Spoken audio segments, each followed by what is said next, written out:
Hey guys, my name is Danish and welcome back to my channel. Today we are going to be sticking back to the same video topic that I had last week, which is the LG brand, and this is a reactionary video that I am making after watching the video made by Mrwhosetheboss or Arun, and he highlighted a few points about the LG brand and all of the ideology and what's going wrong with the brand. So I have a few things that I want to talk about as well about the videos, about the points that he made, things I agree with, things I don't agree with, and things I like to give more details about. So without further ado, let's just get started.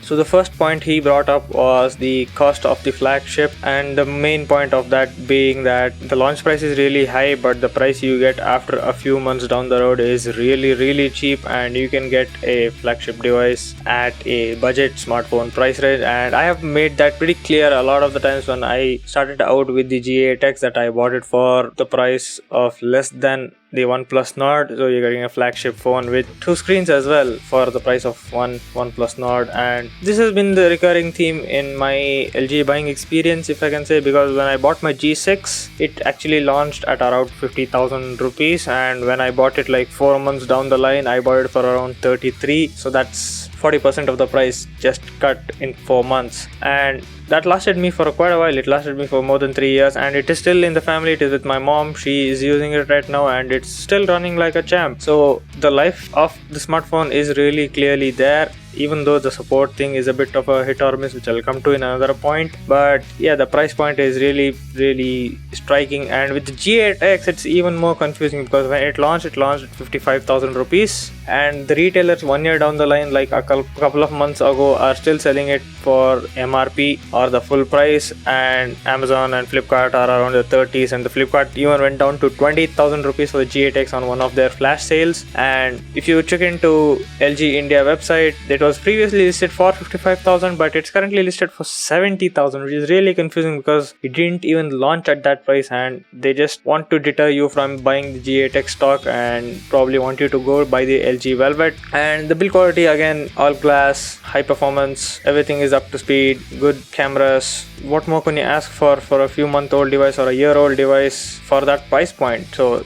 that is something that LG needs to maintain and manage the price drop curve and have it a bit more linear down the line, like what Apple does, and cut it down just when the new version comes down by a bit and it holds its resale value, which is not the case with LG. Once you buy it, you're not going to look to resell it, you're just going to pass it on to your siblings or family and just kill it off like that instead of selling it and recouping some money. Then he talks about the enthusiast features that are there on the phone, like the pro camera mode, the quad DAC mode, and the 3.5mm jack, which are some things that only people who are in the know will actually give some value to it and appreciate the efforts put into that. And LG has always had a good pro mode, and I always use pro modes when I am recording video and even photos. Most of the time I use pro modes because the manual mode is really hit or miss and only works pretty well if you have enough light thrown at it, and low light situations it's not really that good. And the quad DAC mode also, again, something that not everybody can appreciate, because even though 3.5mm jack headphones are pretty common, people are switching to Bluetooth, and even I have a pair of Bluetooth earphones here from a long time ago.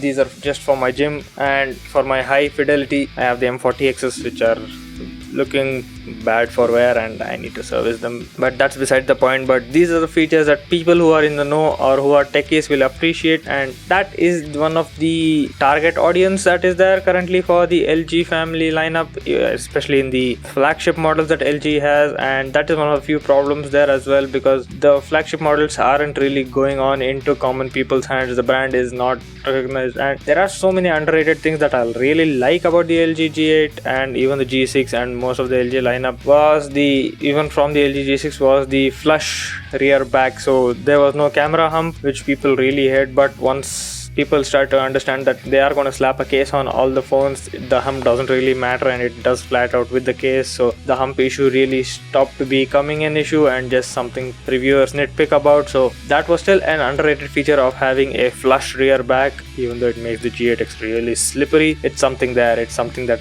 was done really nicely. And the target audience of the LG are the enthusiast market in the flagship model, and the budget models really don't make sense to me. I try to make sense of the 41, the 40 42 and all of that. Just I steered clear of that and don't even recommend that to anybody. So that's how bad it is. So there isn't uniformity, like he said, again with the G series and the V series, with the G going up 1 increment and the V series going up in increments of 10. But another problem here is the unavailability of all models in the international market. So we haven't gotten the V60, we haven't gotten the V50, we haven't gotten the LG G8. We got the G8S but no G8, no V60, no V60 dual screen. The Velvet came really late. The G8X also came nearly half a year after it launched in the international market. So the availability of all the models in all the price ranges is not really represented here in India, which is another fault line for LG, because it just reduces more and more models from the enthusiast hands who really want these devices. Because I have been looking at the G8X since it launched and really enthused and looked into when it is coming to India, but it never came early. It came half a year later after it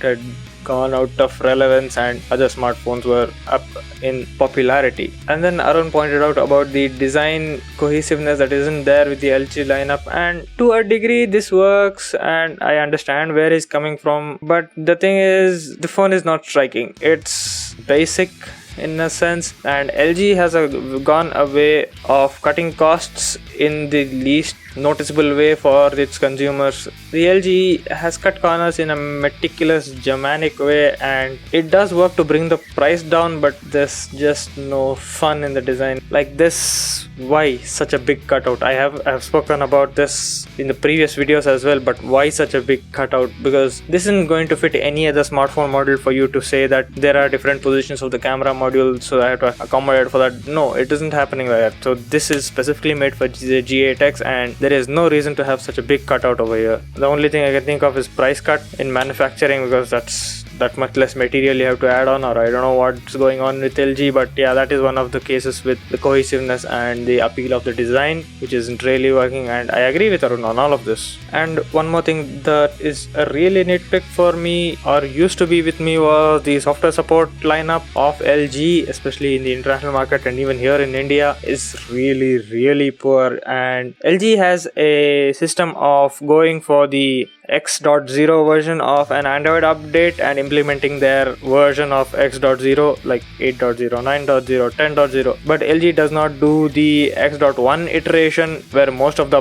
bugs that are in the 0 edition are patched up. This was really jarring in a sense in the olden versions, where in 7.0 or 8.0, where it had a lot of issues with battery consumption, and the 0.1 iterations used to solve all of that in the updates, but LG doesn't do the 0.1, it sticks to it. Has started to not make that much of an issue right now with the 9 and 10 versions, and even going forward, people are starting to not give a damn about the version iteration rather than the smoothness of the device right now. So that is something that is an issue, and LG is really slow with deployment as well, because it takes them a year plus to give us software updates, and they aren't locked to any network carriers here in India. So this is actually going to come from LG themselves and not through a carrier to add delay. It has to come directly from LG, and no middleman is standing in the way. So why is it taking a year for me to get the latest Android version for my smartphone? That needs to be maintained and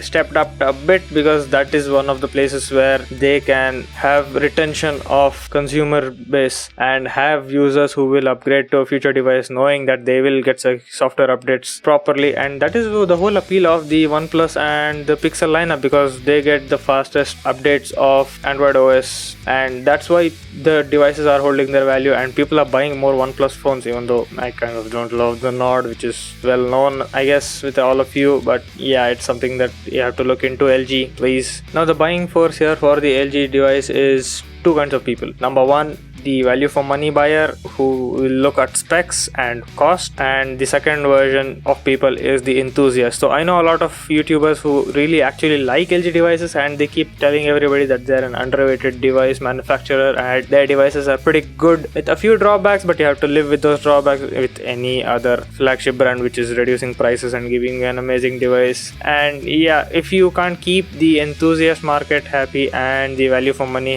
crowd happy, because you can't maintain maintain your pricing at one stable point. You can't give software updates at a stable rate. You're going to lose both of these markets, and you're not going to have anybody who's buying your smartphones because the budget smartphones of LG are not working. Nobody buys it. I don't have any appeal to recommend those devices to anybody. I rather recommend OnePlus or some other brand, or even the G8X for a budget device right now, because the budget device is not really their forte. Next point comes marketing of LG, and this is another point where LG has an issue because I don't see it.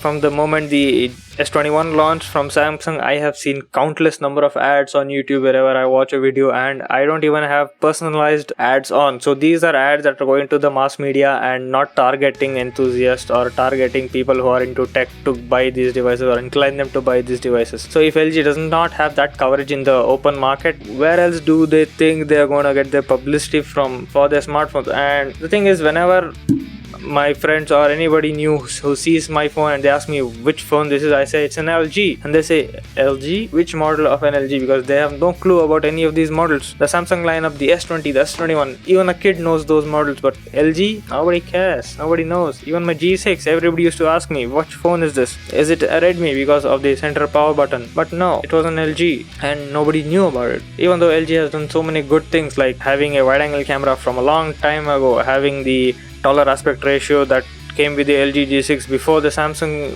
flagship came out that year, always maintaining the headphone jack, which is losing relevance right now, but still enthusiasts love it. Good camera systems, not the greatest sensor, but the pro modes work. Still, no buyers. Why? Even the selfie camera can do 4K 30 and can be targeted to vloggers, but nobody knows. Why? Because there's no marketing. Come on, it's easy. These are the fundamental steps of marketing, LG. Come on, we want you in this market. Just improve a little bit. And then there's the dying brands of the smartphone market, LG being one of those. Sony is already dead in India. They don't sell phones anymore in India, even though they have good phones coming out. They don't sell them in India. Moto is again dying. I don't know any phones that are coming out from Motorola that I know of. Nokia I don't hear about a lot, but I hear some chatter from Nokia in the budget smartphone market, which is still going well for Nokia. But if LG dies, we don't really have that many budget phone brands that are giving us flagship for value, which is really sad, because this is a market which needs competition, which needs people to push each other, which needs brand fighting to get market share, and even if they lose, they come back fighting the next year. So that has to be the attitude here in this market, and I just don't see it with LG. It's sad because I like LG. I have been